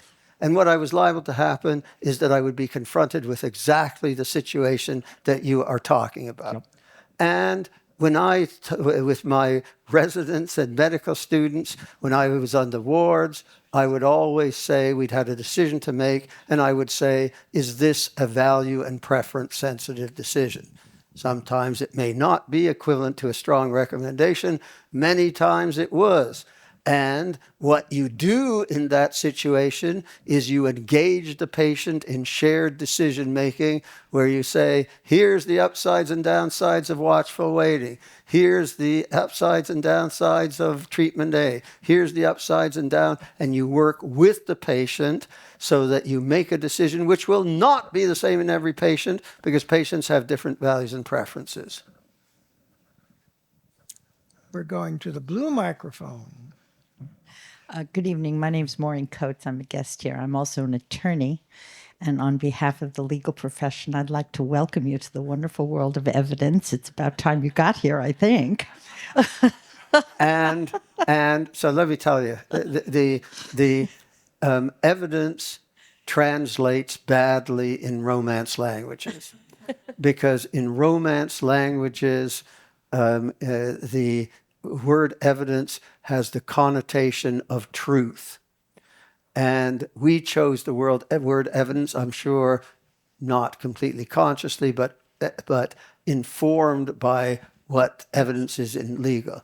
For us, evidence is information, yes. That's right. So this is exactly. So that was a good word to characterize it, because in the back of people's minds, at some subconscious level, you think of the court case and you think of people presenting evidence and underlying uncertainty, which you Yes, face. yeah, too. Okay, Yes. so thank you to you and your legal colleagues for coming up with evidence for evidence-based recommendations. Well, if there's any practices you need help with, let us know. Anyway, my question is, to what extent do you see either synergistic or what we might call force multiplier effects between what you're doing and what I'll call the more informed patient over time? In other words, people have been very encouraged over the last decades to take more control in their own medical care, bring a patient advocate with them, don't go in alone, make sure somebody else is hearing what they're being told, et cetera, et cetera. So how is that perhaps adding to or enhancing what you're talking about, because patients themselves want to be involved in their medical care? So yes and yes, okay? And the arrow goes one way and it simultaneously goes the other way. So evidence-based medicine says evidence never tells you what to do. It's always in the context of values and preferences. And it recognizes that physicians are time constrained and we have to ration our shared decision making. But when it's a value and preference decision, we got to do shared decision making. So that is obviously a major push toward engaging the patient. It's saying you cannot get it right unless you do engage the patient. And on the other hand, there's various social phenomena aside from EBM that have been bringing patients to the fore, and that helps EBM in its mission to encourage shared decision making. So I'd like to believe that we're contributing from our direction, and the other social forces that are contributing to getting the patients off are helping us persuade clinicians that you got to do shared decision making. I think we're at the red microphone. Anand Desai, also a member. I'm going to digress. As you probably know, You have to ask a question. yes, I will. The Evidence Act became law in the United States in 2018. Sorry? The Evidence Act became law in the United States in 2018, which says that policymakers should use evidence-based policymaking.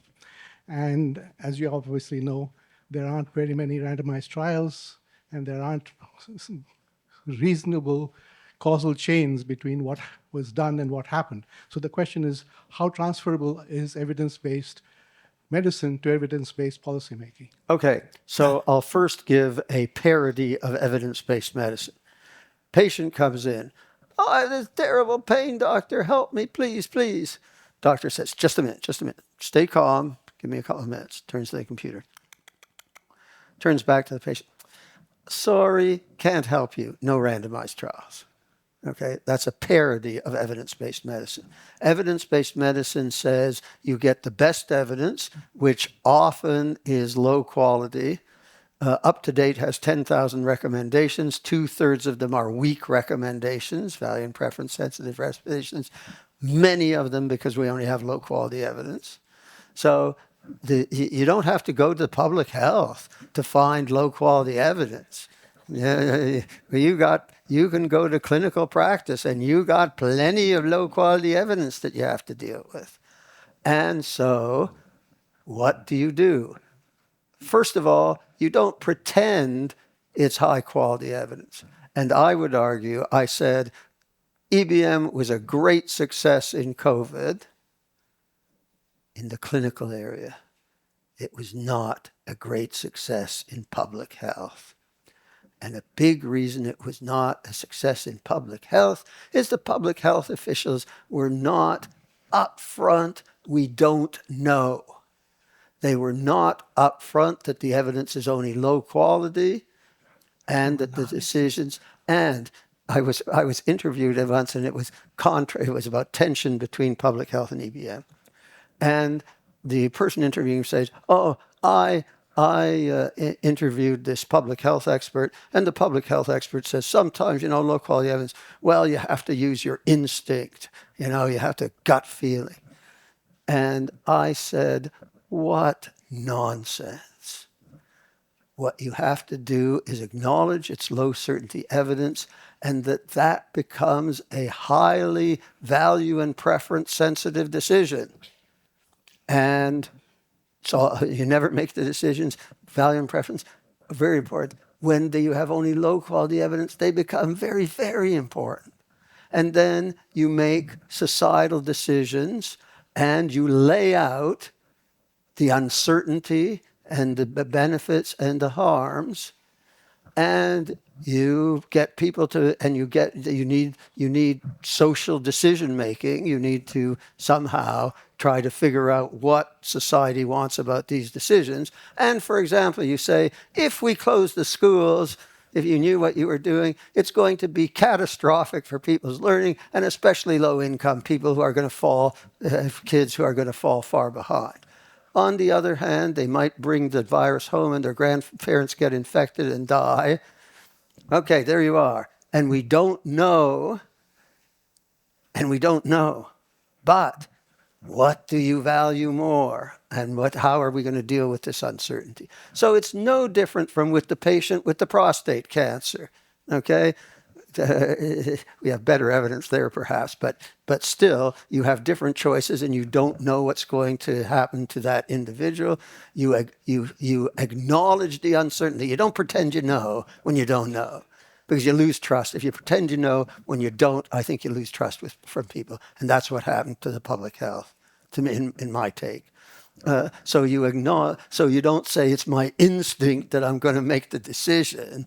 It's you acknowledge that you don't know, and you say this is now a highly value and preference sensitive decision, and we better decide what our value and preferences are in making the decision. I think we're at the blue microphone somewhere. So very interesting talk. year after year, we see that there is more and more data.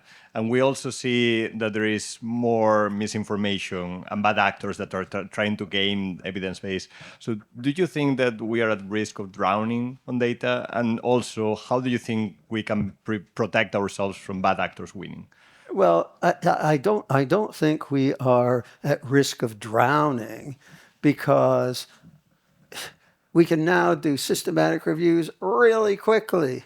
My students are looking, I'm trying to find a place where a systematic review hasn't been done. It gets more difficult because there's hundreds of them, and we know how to produce them really quickly. So we can keep up with the evidence. I have no doubt we can keep up with the evidence. So I don't think that's a problem. Your second question is, how can we deal with all the misinformation? Okay, so one, if you become an evidence-based guy or woman, you are aware of when you don't know the evidence. I do not know the evidence about strategies to deal with the misinformation. I have a sense that we haven't got that good strategies, that is for sure, but I don't know the evidence, so I'm not the right person to ask. Thank you. Red microphone. Hi, Berto Caldelas, member. So I guess from an engineering background, I was always taught very early on in undergrad, take all the evidence in this case you can, and at the very, very end, apply engineering judgment when you're in the fuzzy zones. You talked about before, clinicians would usually, or physicians, excuse me, would usually do more of the gut feel first, and now we're transitioning to evidence-based. Do you feel with this new framework that the inability to apply evidence-based medicine is due to you learning it too late, maybe in residency or once you're in medical school?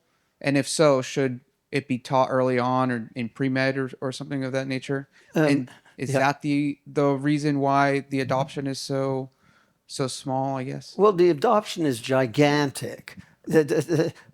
You in much of the world, certainly in North America, you can't get your undergraduate program accredited unless you say we're teaching evidence-based medicine. You can't get your residency accredited unless you say you're teaching evidence-based medicine. Everybody, the guidelines, when I was training, nobody looked at formal guidelines. Now everybody's looking at formal guidelines. Now UpToDate, which has over 10,000 graded recommendations, is the resource worldwide. There is no problem with uptake. The problem lies in that the docs still do not have a great sense of how to interpret the evidence. And they are time constrained, so that a lot of the times, they operate by what we call heuristics. I see X and I do this.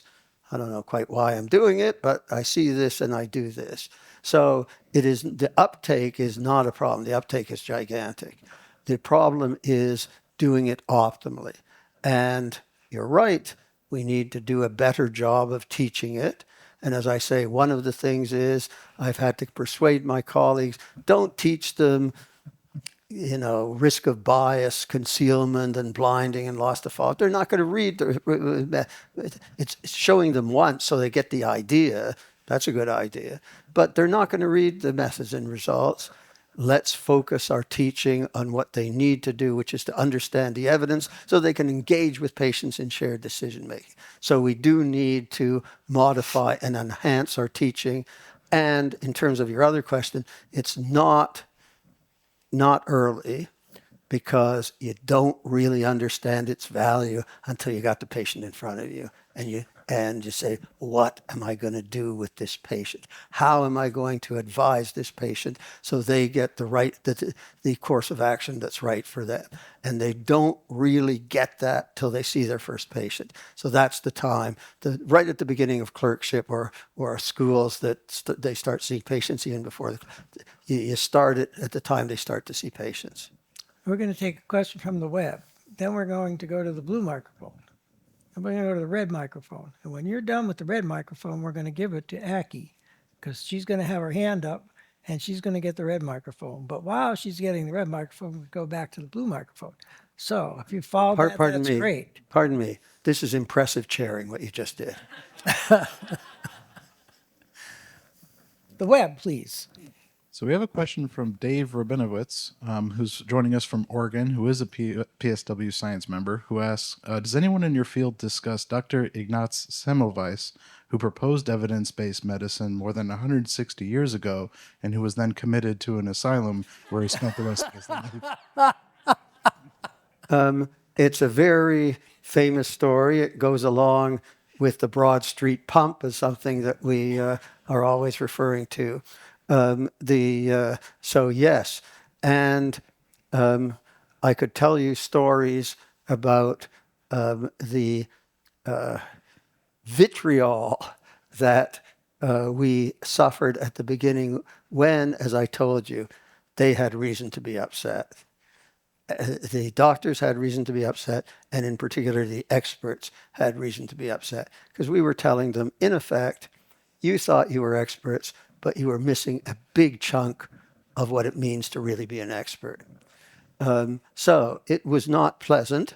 Fortunately, insanity did not set in my case. So, but I have a bit of taste of what Semmelweis went through. Red microphone. Matt Kaywood, member. The stroke bleed study, looks a lot like a classic kind of social science study where you're looking for, for a utility function, right? About these two different groups, clinicians versus patients. And, the clinicians, you could hypothesize why they act that way. Maybe they don't want to induce bleeds that they're going to have to treat or whatever, and the patients have their other preferences. But I'm sure that this study's been replicated across lots of different clinical specialties and lots of different, maybe even different countries at this point. So, what kind of differences do you see across groups in the way that people, initially make these decisions? And, for example, despite your criticism of public health professionals, I'll bet on this one they're a lot closer to the patients, right, than they are to the cardiologists. Yeah. So sadly, it is very difficult to get these value and preference studies funded. I've tried a lot. I've had a few successes. I've had more failures. And unfortunately, we don't have a lot of these studies. So that at the moment, I would have to say we know a limited amount. We're lucky if we get one done in an area and get at least some evidence. We don't have a lot of them. So you've got a great point. It would be great that we really understand the variability and the factors that vary, but still very limited, I'm afraid. Blue microphone. Hi, I'm Lloyd Mitchell. I'm a member, and I have 3 questions. 2 are probably pretty quick. The first placebo-controlled clinical trials I'm aware of were Framingham, and I was wondering, that seemed to be uptaken pretty well by the experts, but I don't know the history of if they were done before. Okay, that's your first question? Yeah. The second, Stop there. My short-term memory is very poor. Okay. Okay. So by the time you're third, I'll have forgotten everything. So the first randomized trial that was done was actually streptomycin in tuberculosis. What happened in Framingham was not randomized trials. It was basically prognostic studies. But they did add antihypertensives. Oh, okay. So they informed and motivated the antihypertensive trials. That's the way I would characterize it. But absolutely, well, why was that done? The uptake of the antihypertensive trials, the medical world at the time was eager to do something about hypertension. Things are at the right time, at the right place. And when doctors are ready, you can get very quick uptake, which is what happened with the antihypertensive trials. You tell doctors something they don't want to hear, the uptake is not as quick. And I could give examples. Well, they're just people. That's right. The second question is, you mentioned societal benefit, and going back to the prostate cancer question, when you're discussing or recommending what to tell patients or discuss about, there's very little about prostate cancer. The treatments are horrible. There are many treatments that are coming along, potentially like gene editing, gene therapy, that could just knock out the prostate cancer. Do you suggest to the patient that there might be a benefit that they talk to their leaders about, increasing research or not cutting it for developing new therapies for these maladies that affect all of us and, don't require Greenland? No doubt. I've stopped clinical practice a couple of months ago, but no doubt I wasn't doing that as much as I should have. No doubt.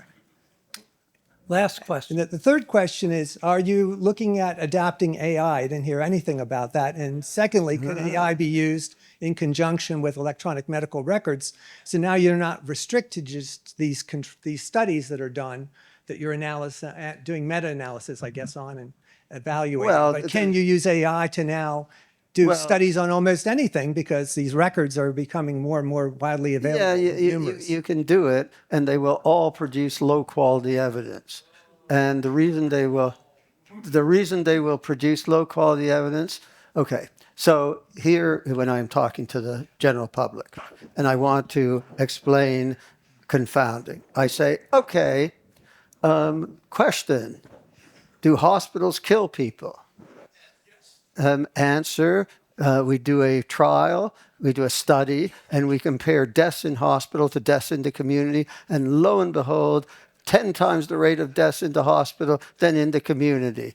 Clearly, you want to stay healthy, stay away from those hospitals. That's absolutely true. Now, and it might have a point to it. But as soon as you move away from such an extreme, where the fundamental principle is the people who received the intervention are different from the people who didn't receive the intervention. That is the fundamental principle, which people get very easily comparing hospitals to no hospitals. But as soon as you move to something less obvious, somehow it gets a little more difficult. But the people who receive treatments in medical practice are different from the people who do not receive them. And those differences are related to what we call prognosis, the ultimate fate. The prognosis of people in the hospital is a lot worse than the prognosis of people in the community. And AI is not going to be able to sort that out. AI will continue. You do it in these large databases, you will get So we have large observations. Oh, and the other thing is those who have been in medical practice.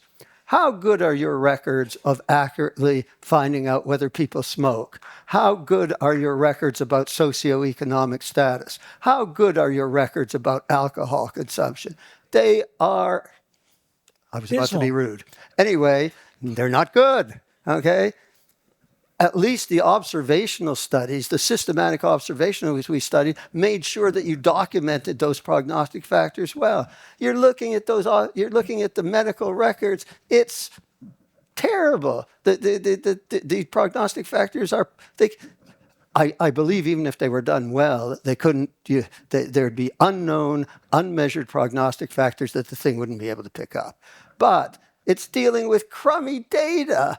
On top of that, it's dealing with crummy data. Forget it. Forget it in terms of it answering questions. You can look, but you better acknowledge that it's going to be low or very low certainty evidence.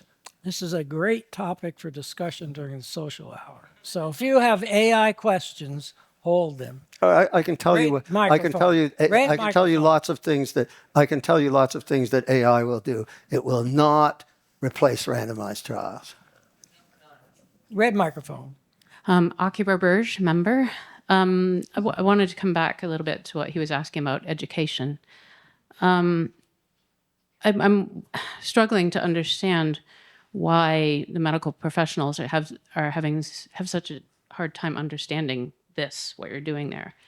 And honestly, as a physical scientist, it looks like to me like an investment in probability and statistics early in the educational cycle might be worthwhile. So I guess my question to you is, do you think that that would be, you would not be able to teach something else, but would that investment in, well, mathematics, frankly, early be worth it? Do you think it would work in Okay. increasing how the professionals are able to understand this?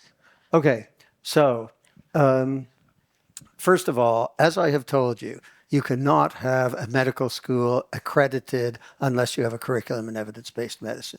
You cannot get a residency program accredited unless till you have a principle of evidence-based medicine.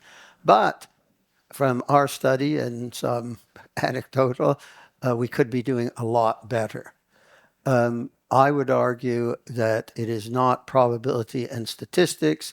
What they need to understand is difference between relative effect and absolute effect, and that it's absolute effects that are important to patients. They need to understand what a point estimate is. They need to understand what a confidence interval is. There is really... Pardon me? Okay, all right.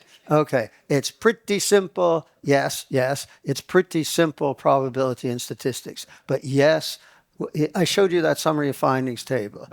Here's the relative effect, here's the absolute effect, here's a certain... They need to be able to read summary of findings tables. And what I encourage my colleagues to do is not spend the time, here's your fifth randomized trial. Did they conceal randomization? Did they blind? Did they follow up? That is not the place to spend the time. To spend the time is, here's your summary of findings table, understand the summary of findings table, and think of how you would convey the information to the patients. That's the way we got to teach it, I think. We are coming up on the witching hour, so we're going to take 2 more questions. And the microphones, start with the blue microphone, go to the red microphone. Sorry for the others who want to ask questions, but we're out of time. Thank you. Michael Yatamarco, member. I'm interested in your view of how we're going to navigate evidence-based medicine as precision medicine emerges and evolves further, especially given sort of the genetic and other molecular markers. On one hand, each case could become unique, in which case you can't do a randomized clinical trial on one person, or the effect will be so obvious, like you said, and we don't need anything. But given technology and this push towards precision medicine, how does EBM have to change, or how do you look at that? Thank you. Okay, so number one is everybody used to do badly, rare disease, all the kids were dead by age 3, and now they're all living to 6 years, or if you follow them long enough, looks like they're going to live forever. You do not need randomized trials. Okay, so you're going to have your miracle treatments that don't need randomized trials. And then you're going to have things where the effect is equivocal and where the genetic therapy or the genetic marker does not create these huge differences. And then you are into what ABM has been doing forever, which is subgroup analyses. And we used to do subgroup analyses. Does the effect differ in the old and the young, in the males and the females, and the sicker and the less sick? And now we have people in genetic structure A and genetic structure B. It's the same stuff. It's not anything different. So, and when I do a evidence-based medicine is precision medicine, and I say, look at the subgroups, first of all, big effects, okay, end of story, for very large effects. Otherwise, do your subgroups, look for those who benefit, look at baseline risk, the effect's going to be bigger in high baseline risk. So look at, for this patient, what benefit they are likely to get. And then I end off where evidence-based medicine is always precision medicine. In every patient is values and preferences. It's precision medicine in every patient because you consider their values and preferences. Last question, red microphone. Please stand up, tell us your name and if you're a member. I'm Cassandra Lovejoy, and I'm a guest. This is kind of an interesting question to end on. Is there any fear or consideration about if errors or mistakes or science that ends up to be incorrect being more durable under this kind of framework? Because you have once you've decided that the science is settled and have put it the guidance, and then the clinicians are just looking at the recommendations and following those recommendations, that there's kind of it's put aside and not researched as much, and that maybe those mistakes end up staying longer. Is that a risk? If you have got it right, you're not going to decide game over until game over. Okay? If you have 30,000 patients who've been enrolled, if you have thrombolytic therapy, and you have enrolled your unnecessary 40,000 patients and the confidence intervals, I don't think we need to go that far. But if it's been done right, you know when the issue is settled for that patient population, for that intervention, for that comparator, for those outcomes. There may be a different intervention or a variant in the intervention that comes along that needs to be tested in addition. But I believe we have the methodology to say this is settled. Okay, we shouldn't be wasting, we shouldn't have done those additional 40,000 patients. Issue was settled. Let's put that one aside and move on. So, but where the danger is to pretend we know when we don't, right? To not do an appropriate grade rating, think you have high certainty evidence when you only have low certainty evidence. That's where you're in trouble. And let's try to stay out of trouble. With that, let's thank our speaker. Thank you. Thank you very much. As tokens of our appreciation for coming here and spending time with us, I have for you a framed copy of the announcement of your talk, a signed copy of volume 17, first edition of the PSW Science Bulletin, and a PSW ribbon emblazoned on the side with 3 stripes evocative of the symbol for inductance. Man, that Studied blazer by sounds John great. Henry. Thank you. Sounds lovely. Thank you. Thank you. And before you go,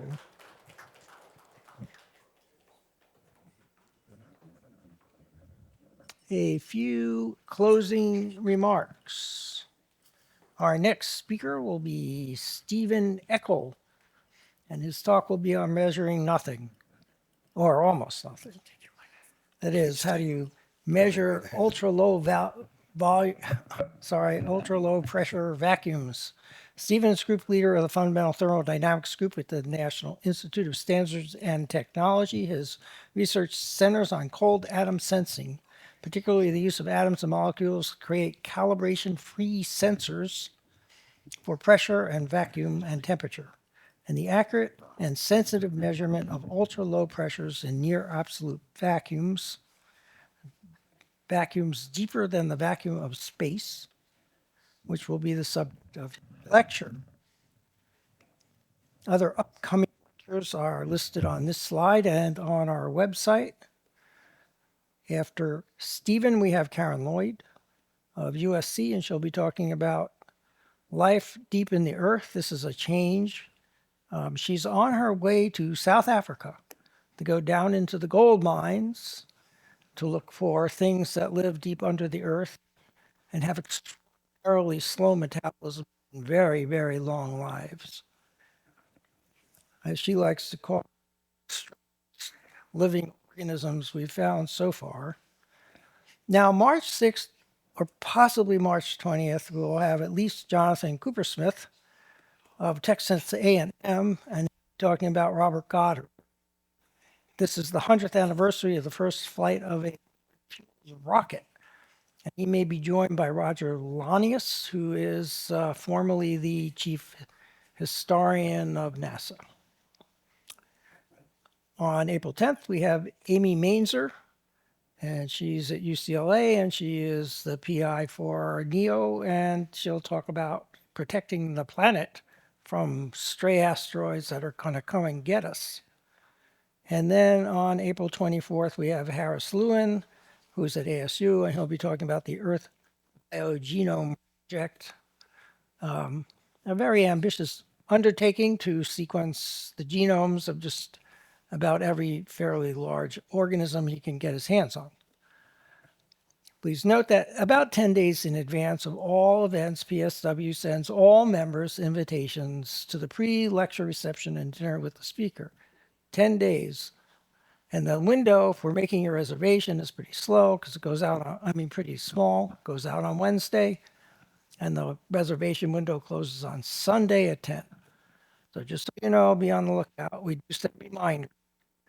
And for those of you who are regulars, I personally compile a list and send reminders that is not automatically generated. So when I ask you to let me know if you plan to attend or not, I really would appreciate a reply.